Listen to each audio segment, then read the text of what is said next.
Pagal vieną iš legendų, o gal ne legendų, Dieveniškių iškišuliukas Lietuvai atiteko todėl, kad kai buvo perbraižomos Lietuvos sienos, Stalinas netyčia ant žemėlapio uždėjo pypkę. Niekas nedrįso jos patraukti ir ją apibrėžė. Taip Lietuva atgavo šią teritoriją. Kaip ten bebūtų, tai išties savita teritorija, turinti gilią įdomią istoriją ir ypatingą gamtą. Kažkaip tai tas iškišulys, pusiasalis Lietuvos, visada jis labai keistai atrodė. Galvojau, kas ten gali būti įdomaus.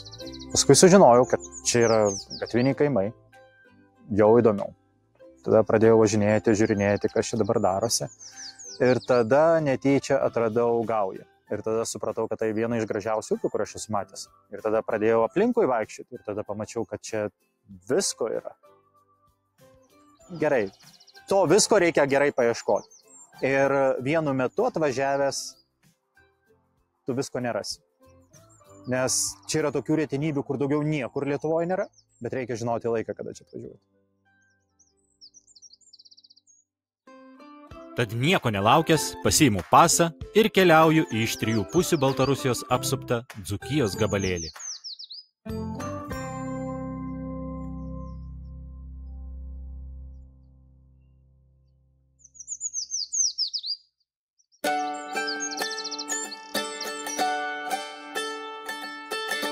Pirmiausia atvykstu čia pavasariui besibaigiant, nes būtent čia galima aptikti itin retą, nerealaus grožio orchidėją. Galvoju, būtų smagu, kad bent vieną rasčiau, o kai atvažiuoju ir įžengiu į mišką, net žandikaulis atvimpa. O čia tai vaizdelis. Pridygė kaip pakalnučių. Pilna.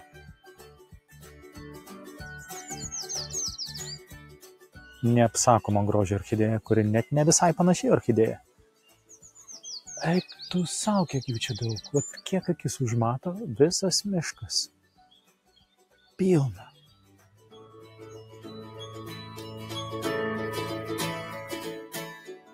Ir dar tokia aikštelė radau. Didžiulis plotas vien kardalapį. Vieni kardalapis.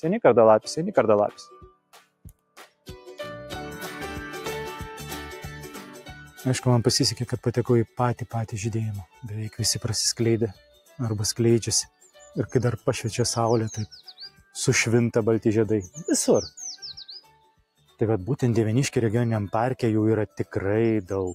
Ne visam parke yra viena vieta, kur jų labai gausu. O visoje Lietuvoje jis labai retas, aptinkamas būtent Šalčininkų rajone. Būtent pietrytiniai Lietuvos daly. Per Lietuvą eina jo arealo pakraštys, todėl jis Lietuvoje sutinkamas labai retai. Tai yra kelios augavietės, kur juos dar galima pamatyti. Aišku, dabar svarbiausia, kad šito miško niekas nekirstų. Nes iškirs, bus sunaikinta visa šita augavietė. Ir kardalapio garbenė nebebus. Nerealaus grožio orchidėja, aš jos nebuvau matęs nužydėjusi, buvau matęs raudonąjį garbenį, aukštadvaryje, labai gražų žiedai, o kardalapis yra visiškai baltai žiedais, bet keli tūkstančiai žiedų vienoje vietoje, kai yra bendrai tas augalas vos keliose vietose sutinkamas Lietuvoje, tai yra kažkas nerealaus. O tai ne per mišką ir visur.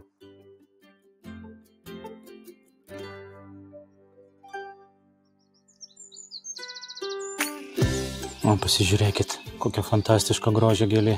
Lapai ant viso stiebo, primena kardus, štai kardalapis. Ir žiedų. Čia tai labai daug. Gal koks 15, būna iki 20, gal ir dar daugiau. Nors dauguma po keli žiedus. Bet kokio grožio žiedai. Balti, su geltonu taškeliu ant lūpos. Nektaro neturi daug. Kvepėti irgi nekvepia. Bet vabzdžius suvilioja savo spalva, bitutės atskrenda dažniausiai tos pavienės bitės, paima žiedadulkes ir nuneša ant kitą augalėlę. Sėklų subrandina kelis tūkstančius, bet puikiai dauginasi ir šakniastiebiais. Tai yra iš šakniastiebių išdygsta nauji augalai. Va dėl to iš čia taip ir plinta. Braidau po mišką, aikčioju, o pasirodo čia jų visur pilna. Palei kelią jau, vau, kiek daug. Visos pakelės nuaugusios. Geras. O ten, kad baltuoja.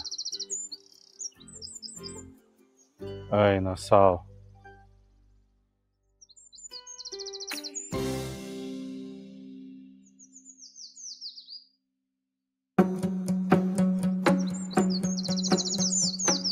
Dieveniškių istorinėme regioniniame parke kultūra ir istorija tarsi susilieja į vieną. Štai jeigu norėtumėt pasigrožėti gan reta saugoma stačiaja Vaizgina, reikėtų prie įspūdingų Poškonių pilkapio atvykti. Aš ten atkeliavau vasarą, todėl Vaizginos buvo nužydėjusios, bet jau sirpo žemuogės. Kiek žemuogių ant protėvių kapų auga. O, ir ne tik žemuogės. Tačiau nužydėjęs augalas, va dar vienas stačioji Vaizgina. Jis labai graži pavasarį būna, balandžio mėnesį, gegužės mėnesį. Dar netgi nežydinti, kai būna lapeliai tokie piramidinės formos, violetiniai, o paskui žiedukai mėlyni. Ir jų čia būna nemažai, dabar matau 3-4 augalus. Bet jau jie pabaigė šių metų gyvenimą. Būtent šitą Vaizgina mėgsta tokias aikštelės pušinių. O šitas pilkapynas, šiaip įspūdingas pilkapynas, labai patinka.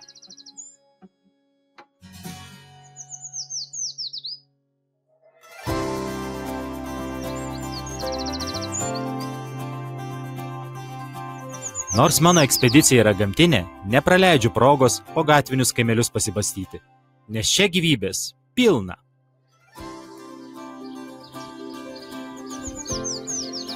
Kiek čia paukščių daug. Labai gražus kaimas, gatvinis kaimas. Vaikšto vienas paukštis per kelią ir daugybė paukščių aplinkui laksto, skraido. Žvirbliai, raudonuodegės, kregždės, dagiliai, ko čia tik nėra. Toks jausmas, kad grįžti į senovę, ne tik dėl to, kad ten viskas atrodo kaip senovė, ne tik, kad seni namai, prieangiai ten lelijos kažkokios šalia žydi ir tos visos palangės ir raižiniai, bet ir todėl, kad daug paukščių kaip senoviai. Ten žmonių labai daug nematai, bet jisai gyvas būtent dėl paukščių. Bet jeigu yra paukščių, vadinasi, yra ir žmonių, nes paukščiam čia daugiau nėra ką veikti. Ir ne tik paukščių. Čia tiesiog vaikščiant keliuku, Rūgių laukelyje pastebiu vienintelę saugomą piktžolę – dirvinę raugę. Šitas augalas buvo anksčiau labai naikinamas, nes tai yra javų piktžolė, sėklos, jos yra nuodingos. Jeigu patenka kartu su grūdais, nėra pats geriausias variantas, už tai, kai pradėjo sėklas gerai atrinkinėti, faktiškai nebelikdavo. Tai yra labai gražus augalas, dar likęs tokiuose mažuose laukeliuose, nederlingose dirvose, kai anksčiau būdavo galima stebėti faktiškai bet kur. Dabar tik tai 3 kartą per pastarosius metus matau.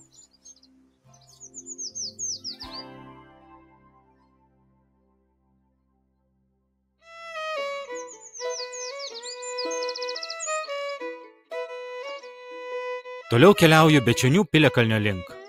Galvoju, užsikarsiu, po apylinkės pasidairyti. Kad pasiekčiau piliakalnį, turi pereiti per Gaujos upę. Na, graži ta Gauja. Tik tai kažkaip tai galvoju, kad jinai bus truputį platesnė. Nes nusiteikęs paplaukioti su baidarė. Čia žiūriu, kad aš nelabai tilpsiu į tą upelį, kuris yra vos 1,5 metro pločio. Lietuvoje jinai teka tik tai 30 km. Atiteka iš Baltarusijos ir paskui vėl dingsta Baltarusijai, kol galų gale patenka į Nemuną. Ir jinai pravingiuoja visiškai šalia Bečonių piliakalnio. Ir nuo jo galima pasigrožėti nuostabiais Dieveniškių parko vaizdais. Reikia pasižiūrėti, ar iš tikrųjų jie tokie nuostabūs. Pasiruošiau rimtam kopimui ir...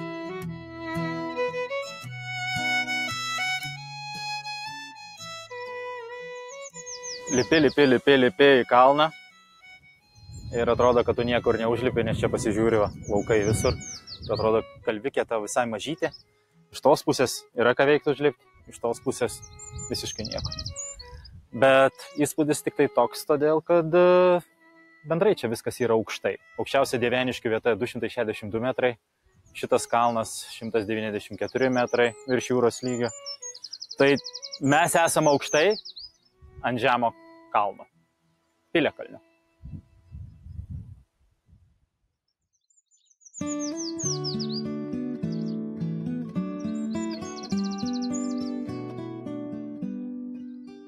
Apžvelgęs vaizdus nuo Piliakalnio, patraukiu gaujos pažintinio mokomojo tako link. Ir vos žengiu pirmus žingsnius, kai aplink visokia gyvastis ir augastis pradeda rodytis. Nu rimtai čia paukščiai iš po tako išlenda. Strazas ką tik, jauniklis iš po tiltelio. Plupt, ir nuskrido. Gal labai mažai žmonių čia vaikšto. Štai čia maitinasi, tupinėja palei tuos takus. Nu, matosi, kad čia toks takas laukinis. Neina čia ekskursijos šimtais žmonių ir paukščiai tupi visiškai šalia. Ir gėda šalia. Tu ateini ir iš po kojų. Plup, plup, plup, plup. Visas pusės stražiukai.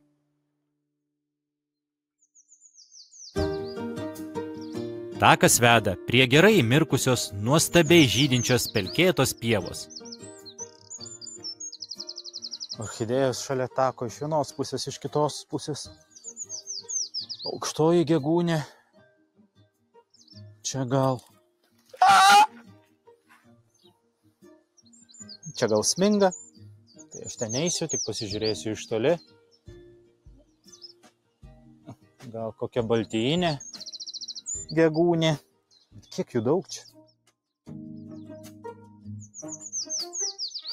O čia kiek daug. Visa pieva. Orchidėjų. Wow.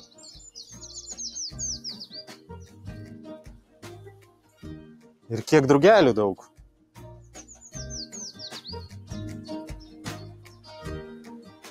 Kokia fantastiška pieva. Ir va čia yra meškutė. Fantastiško grožio drugys. Raudonais ryškiais sparnais apatiniais.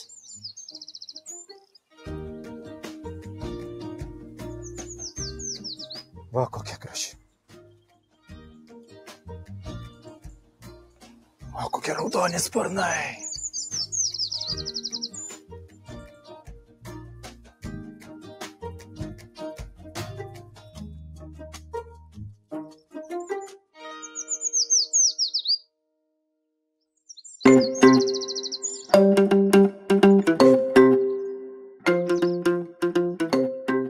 Šis pažintinis takas yra tuo nuostabus, kad juo einant galima susipažinti su pačiomis įvairiausiamis buveinėmis vienoje vietoje. Pasivaikščiau po šlapiojo dalksnyną, pasigrožėjau upe, pelkėta pieva, o dabar sausas pušynas. Su Dzūkijai būdingu retų augalu, kurio dar iki šiol nebuvau sutikęs. Va kaip tu atrodai. Arnika, nuostabioji kalninė. Kodėl kalnuose neaugi? Nu taip, čia aukštai yra. Tai gal Arnika pagalvojo, kad čia yra kalnai. Aš dar bijojau ją supainioti su kitom gėlėm. Galvoju, čia bus daug tokių graižažiedžių, žydinčių geltonai. Bet jau šitos su niekuo nesupainiusi. Didžiulė, plaukuota, žiedai milžiniški. Dabar pats žydėjimas.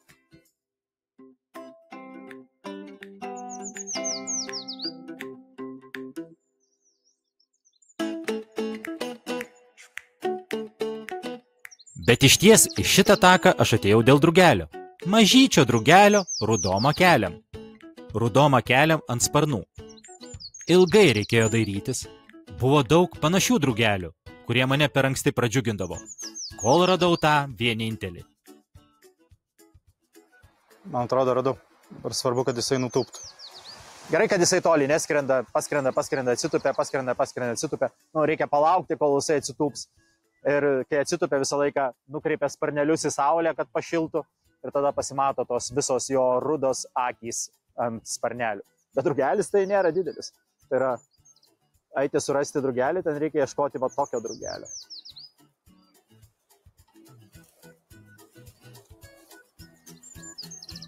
Nu atsitūpk tu vieną dieną.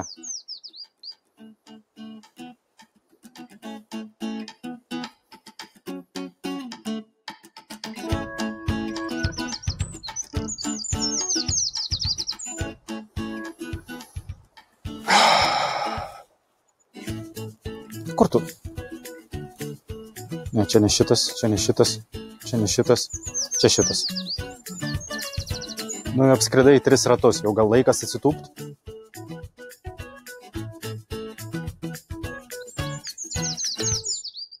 Tai va čia aš bandau kažkaip tai pagauti, įkalbėti, kad jis atsitūptų drugelį, kuris yra herbe Dieveniškių parko. Tai yra satiriukas, rudaakis satiriukas, su gražiom rudom akytėm.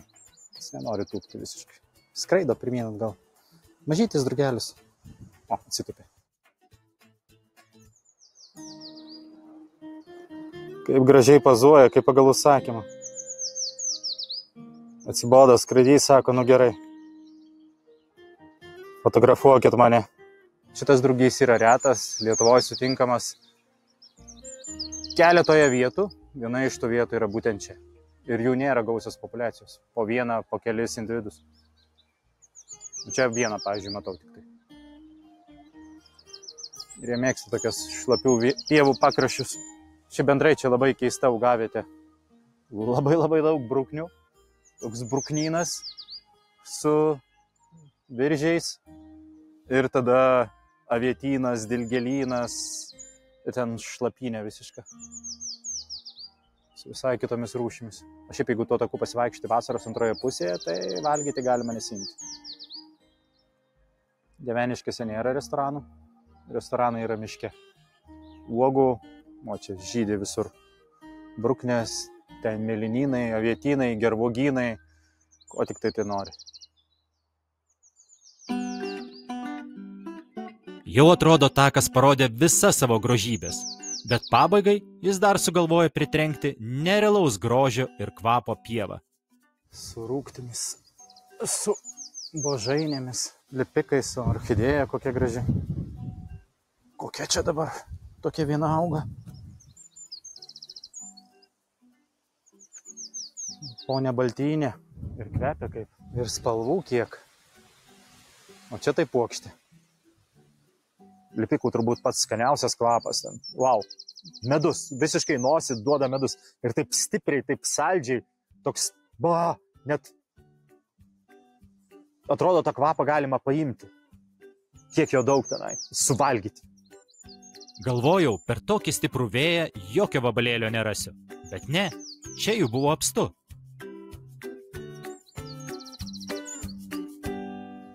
Kiek auksavabalių? 10 jų čia. Pilni žiedynai. Čia, ten.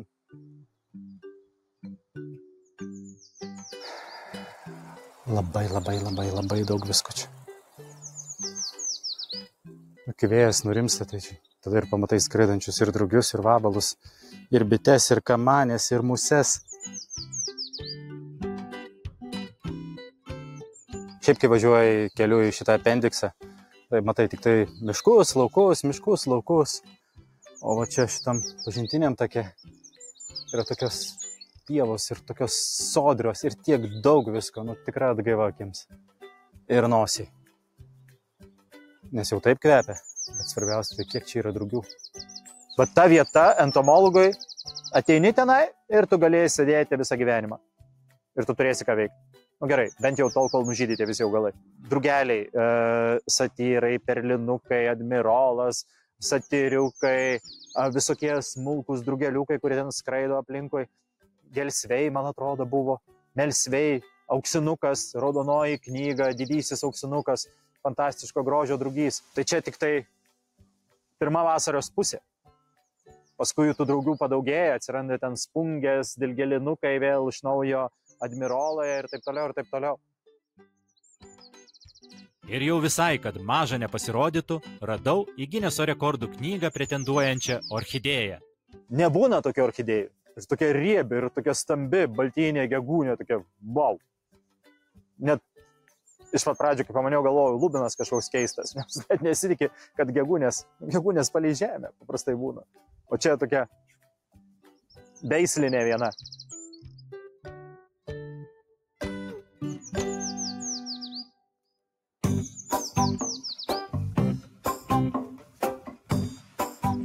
Kojos pramankštintos, laikas rankoms duoti darbo. Nu ką, reikia išbandyti Gaujos grožybės plaukte. Po Gaujos džiunglės. Vaikščiant pakrantę atrodo iš tikrųjų kaip džiunglės. Įdomu, kaip atrodo iš vandens.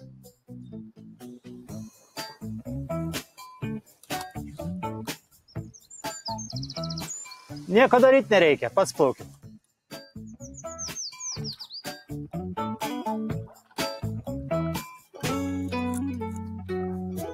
O, kaip čia gražu. Ir labai maloni srovė. Ir labai stipri srovė. Neleidžia nei sekundį pastovėti. Iš karto nuneša. Maniau, kad nebus ką veikti ir tiesiog maloniai pasiplaukiosiu. Pasigrožėsiu žydinčiamis pakrantėmis, alksnynų džiunglėmis. Tačiau nebuvo taip paprasta. Kokia siaura vis tik tai ta Gauja. Oi, čia tarp tų vingių vingelių. Eisi. Pataikyti yra kas veikti.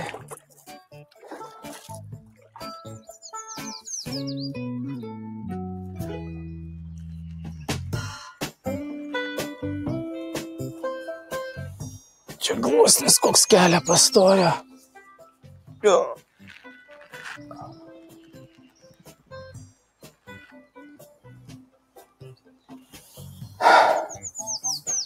Ir vėl džiunglės. Dar vienas posūkis. Ir vėl gražus juodalksnynas. Kartais užsižiopsai kokį laumžirgį ar akimis nuseki tulžį, kai žiūrėk jau vėl reikia kapanotis iš seklumos. Šitą upę pilna iššūkių. Tai rąstai, tai pagaliai, tai seklumas. Tai dabar vėl turbūt kažkoks tai. Šį kartą pavyko.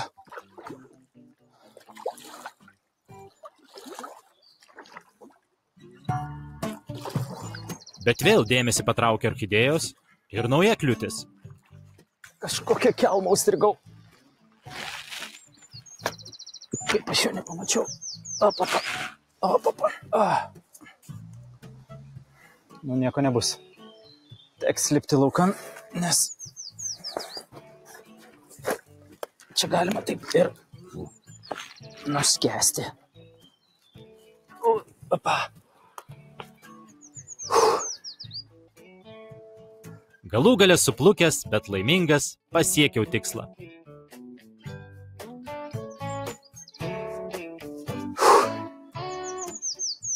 Jo, gera upelė. Vietomis iš viso nieko daryti nereikia. Tiesiog atsiguli ir plauki. O vietomis visas šlapės. Nes kažkaip sugalvojau, kad aš galiu pralysti pro rastą, kuris yra tiek nuo vandens. Nereikia lysti pro tokį rastą. Labai gražios džiunglės, juodalksnių džiunglės. Kurklės žydi, orchidėjos pakrantėje žydi. Tulžiai skraido, vandens žuvies yra. Fantastika.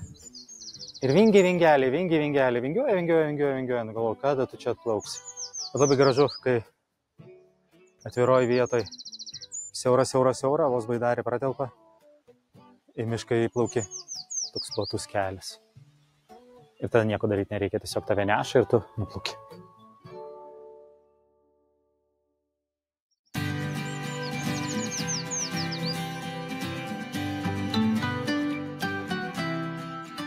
Būna ekspedicijos, kai tikėsi pamatyti daug, o dėja nerandi, nepamatai tiek, kiek norėjai. Tai ši kelionė po Dzūkijos iškišuliuką viršijo visus mano lūkesčius. Aš tikrai nesitikėjau, kad aš tiek daug pamatysiu kardalapių garbelį.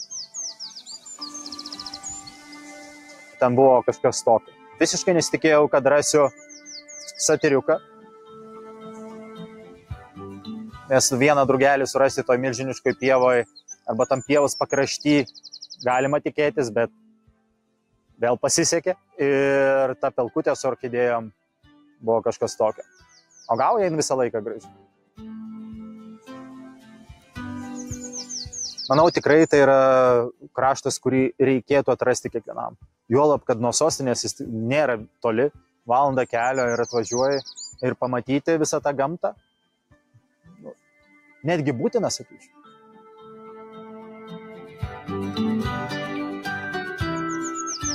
Žinote, Būna vasaros akimirkų, kurias tu išsaugai savo atminties kertelėse, o tada šaltai žiemos vakarais išsitrauki jas ir jos tave šildo kartu su aviečių arbata. Tai mane šią žiemą šildys prisiminimai apie medumi kvepiančią pievą ir ramybę, plaukiant skaidre šaltavandene gauja.